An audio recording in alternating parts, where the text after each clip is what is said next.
Hey, to my fellow Snyder fans, hello. I thought I'd get myself outside to think of what to expect in the future.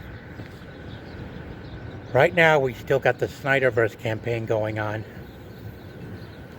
And as of right now, more and more uncertainty grows. More and more do I worry about what to expect. Whether or not many of us will still be here or not, but I intend to survive and not get compromised by any pandemic or by anything that I'd be forced into subjugating to in case I get caught by a virus. But hey, thought I'd do this video out here for something new. While I wait for my food to be ready here at Picasso's out here in Lancaster, New York, I thought I could head over to the comic store to see if they got this Dawn of DC comics with Silver Banshee in it, so I can show you guys more on how Hollywood, if it's still here, can still use Silver Banshee in live-action Superman movies if we can get through to the elites to stop holding back on including certain characters that we want to see in a live-action superhero movie. Because yeah, Hollywood is still currently right now in the process of centralization. And while some of us are still fighting against those who are making it much harder for us to fight for our goal of having Snyder's vision restored, well, some of us are still fighting against those who are brand damaging our favorite characters in certain ways. We still got to keep our eyes open for potential mergers that are yet to come, and if we are to do what we can to prevent Disney from getting its hands on WB and DC, we have got to campaign hard for the Comcast to pick up the WB soon. As for Paramount, I'd rather prefer that someone else, like Byron Media Group, picks it up, buys the thing out, so they can help clear the studio of all its debt.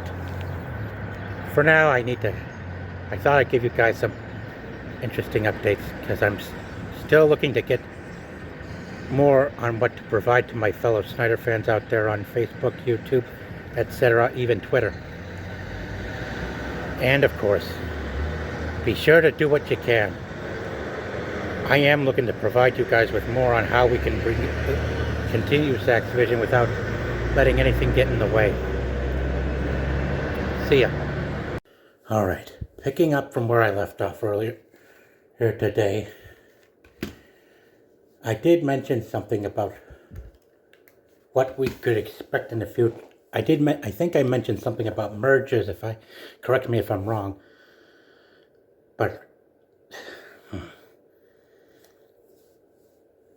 as of right now, while you've got all these movies and games and comics flopping and crashing out in LA, Hollywood, California, you also have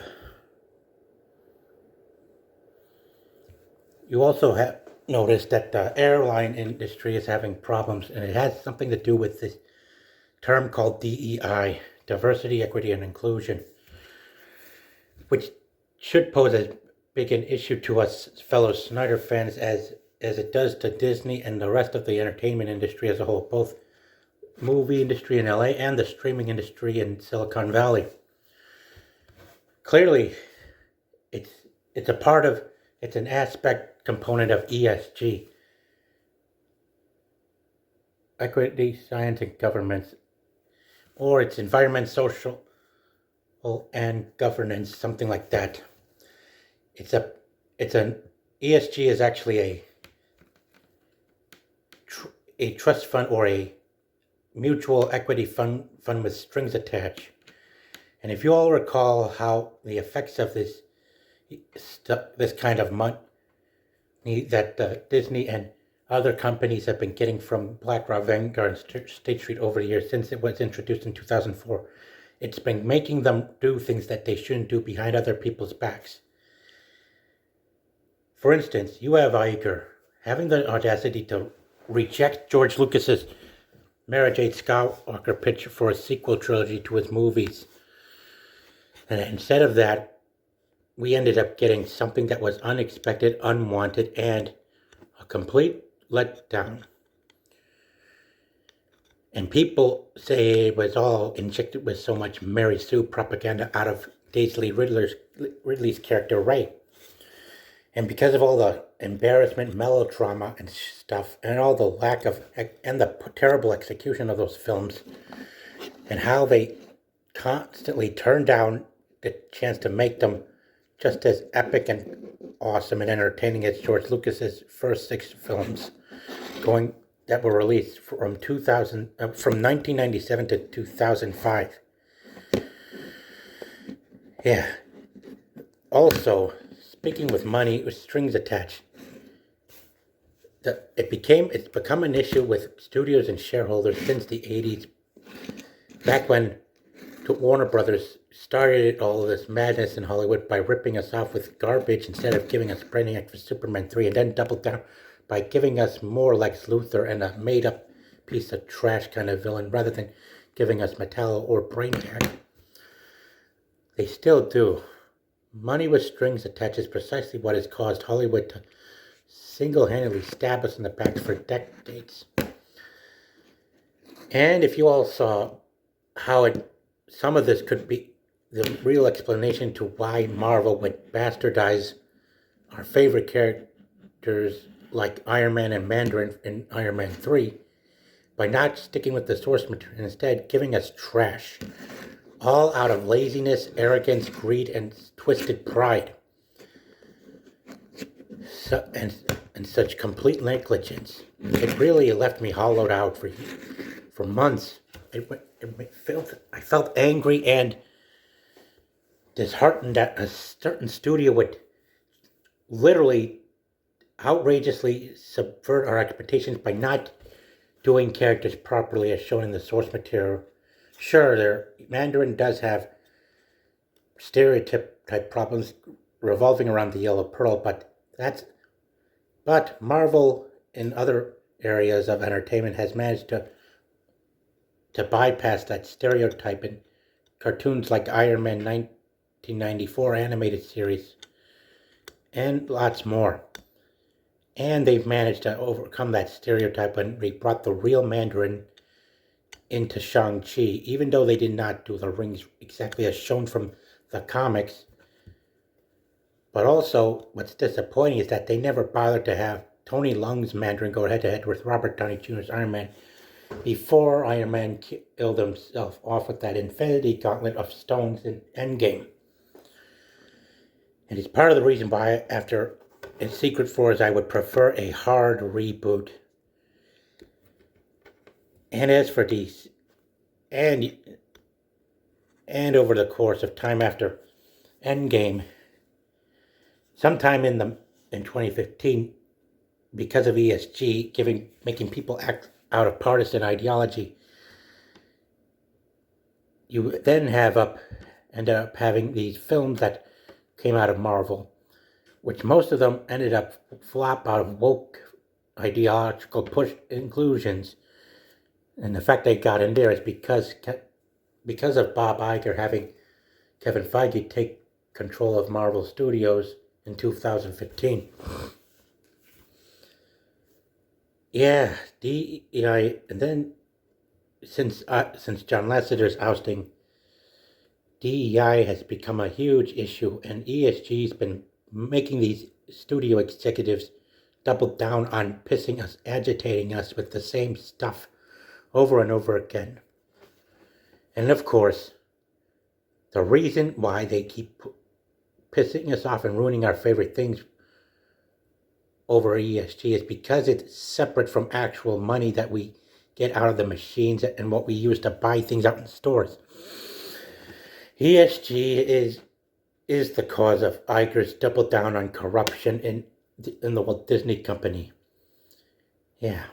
And of course, Walt Disney Company is a definite concern, mainly because of Iger being in charge, allowing these woke activists to keep peddling out so much ideologically created propaganda movies and stuff that is causing the movie industry to suffer gravely, as are other places like Sony, which is about to really do more to the movie industry just by disconnecting Madam Web and Craven the Hunter from their shared universe and let them be their own things without having these movies lead up to any build-ups, which is a bad idea. As if the CEO of Sony is literally a woke ideological agent to the WEF. Next, you've got Paramount, in which since having Viacom and CBS merged back in 2016, it's ruptured a crack in the company that's put it in such a vulnerable state that it is now. And if you've seen Transformers: Rise of the Beast and what they did to Wheeljack, as if making him look and sound Hispanic was all about quote-unquote representation. Yeah. Part of that, along with having one of these writers from Obi-Wan do the movie Rise of the Beast, has made the film it caused the film to barely break even at the box office. And heck, they even delayed this movie to over a year. Here's the thing. Transformers: Rise of the Beast was supposed to come out in 2022, but was delayed to a year later last year because they felt that was too dark, which was the same typical excuse we've seen out of Warner Brothers for screwing Zack Snyder and his projects up big time. And WB. Now I know that Disney is a very grave threat because of Bob Iger and these activists he's got, but WB, in my point of view, and anyone else, is definitely the most corrupt studio in history because they keep doubling down on being repetitive on the selection of villains they go with their movies and stuff. Superman is the main example as to why they never bothered to bring most other villains from into the live action film over the years since the 80s, that they keep giving us Lex Luthor and General Zod, and shows that they are totally detached from reality. And now, because you've got these progressives like Double Toasted coming out to defend the studio for its corrupt repetitiveness on things, you know that it makes WB even worse than Disney in some degrees, specifically when it comes to having James Gunn put in charge to rob us of what we wanted to see after Black Adam. And that really pissed me off. In fact, WB as a whole has been holding back on bringing Brainiac onto the live-action big screen for years since the 80s. And in the 90s, their excuse was even more outrageously egregious. Due to their disputes with Tim Burton over his problems with McDonald's promoting his Batman Returns movie products. Man, you wondered. And so much more, where a lot has not been bothered to be put into development. And then you've got these guys at the studio stepping in to interfere with Zack's and his people's work when back in 2013, after Batman v Superman was released, not only because of their critics having problems with it, but mainly because of BlackRock, Vanguard, and State Street buying up so much in stock at the studio, much like they did at Disney. It really angers me that we let these totalitarian psychos get away with ripping us off over and over again, and I feel just how frustrated Aaron Fisher and a lot of other Snyder fans out there really are, including Tyro Magnus, Superhive, 4KO, Real Shift. A lot of Snyder fans and myself are angry that we got ripped off, and now these guys at the studios have the audacity to keep ripping us off with the same villains in Superman movies over and over again. And I worry that with Tom King having created comic books that Gunn says his slate of movies would be a part of, and who Tom King used to work for, it really concerns me about potential institutional interference as well, and how we're going to get the studios at WB to stop holding back on reviving the Snyderverse, because there's a lot we've got to dig deeper into within the lore, and we don't want to keep rebooting and remaking shit over and over again, or go vandalizing our favorite IPs out of such twisted pride and hubris.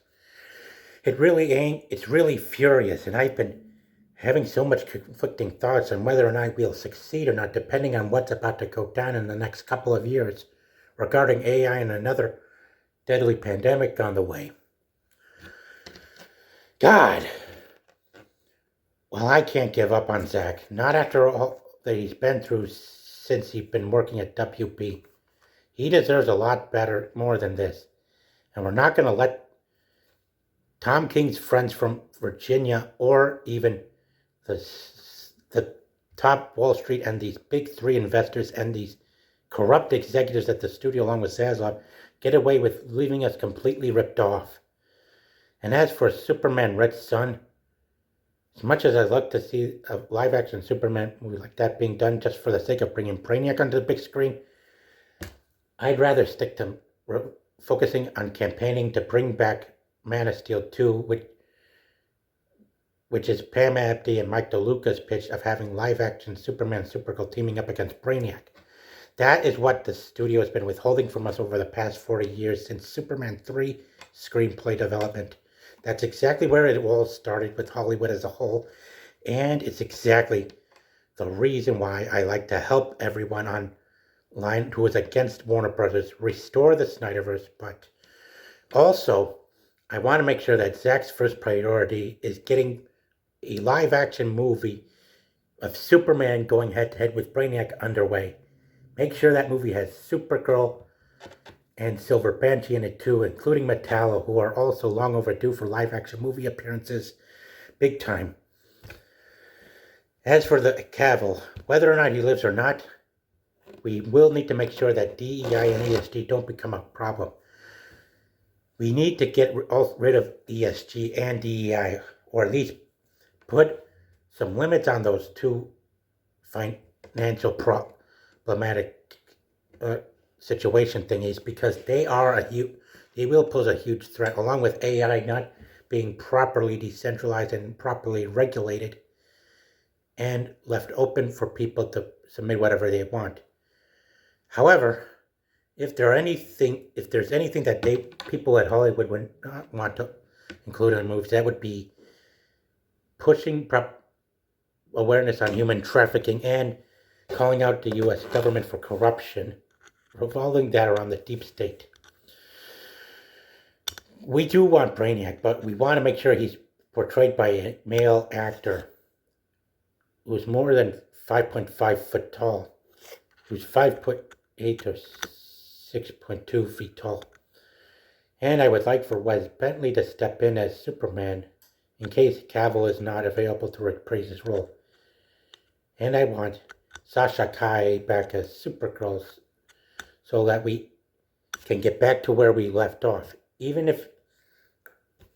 And I'd like to see Daniel Craig as Brainiac, whose version of the character is based off that in the mainstream of the comics, both the New Earth and the Rebirth era, where he is green wearing a white suit, and maybe have him wear a trench coat and perhaps a cowboy hat to make sure he looks properly modern and appropriate for the audience is in the future. I would like for Anne Hathaway to do Silver Banshee, particularly the Dawn of the DC version of the character, so that we can bypass whatever censorships lay ahead for characters regarding their stereotypes. And as for Metallo, I don't mind seeing him being portrayed by a black actor like Mike Coulter from Luke Cage. And as for Lois, I wouldn't mind Rosa Salazar replacing Amy Adams for the role, if it means getting things rolling and not have to run into any more goddamn road bumps along the way. Also, in case we lose the snipe, in case Gunn uses Batmite and Peacemaker to try to erase the world that Zack started, we'll make sure Zack continues his vision in another parallel universe so that it starts off with the very live-action Man of Steel sequel that's overdue, starring either Henry Cavill or Wes Bentley as Superman, Daniel Craig as Brainiac, Sasha Calle as Supergirl, Rosa Salazar as Lois Lane, Anne Hathaway as Silver Banshee, Jesse Eisenberg as Lex Luthor, Mike Coulter as Metallo, Guy Pearce as Cyborg Superman, and heck, maybe even throw in Dwayne Johnson's Black Adam as well, since we owe him a lot for bringing Cavill back and doing his best to try to help us get WB back on the right track before they pull off that big swindle on us in 2022. Do not give up, and be sure to stay alert for whatever surprises we come. Do not let Disney get a hold of DC. We must get the DC brand over to Universal and then have the rights to the Snyderverse and each of these characters all sold all the way over to Netflix if we have to. Heck, they may want to have, if we do get the Warner Brothers and DC over to Universal, and make sure that Vanguard, BlackRock, and State Street don't have any of these fucking political hacks they've installed in other studios to ruin everything. And make sure that ESG is limited and DEI is not a big hassle and priority above all else anymore, as in abolished or undergone serious changes to make it less of an issue as it is over at Disney. We also need to make sure that is over there at Universal to continue the Snyderverse, beginning with Man of Steel 2, which I would like to have instead titled as Cousins of Steel, to show that we're making progress in the live-action cinematic universe. So much is falling behind, and we have really got to step it up to the plate if we are to keep up with what's coming. Be sure to subscribe after you watch this video. Please subscribe to my channel if you haven't, and make sure you share this with others along the way who are interested in watching more of my content on YouTube.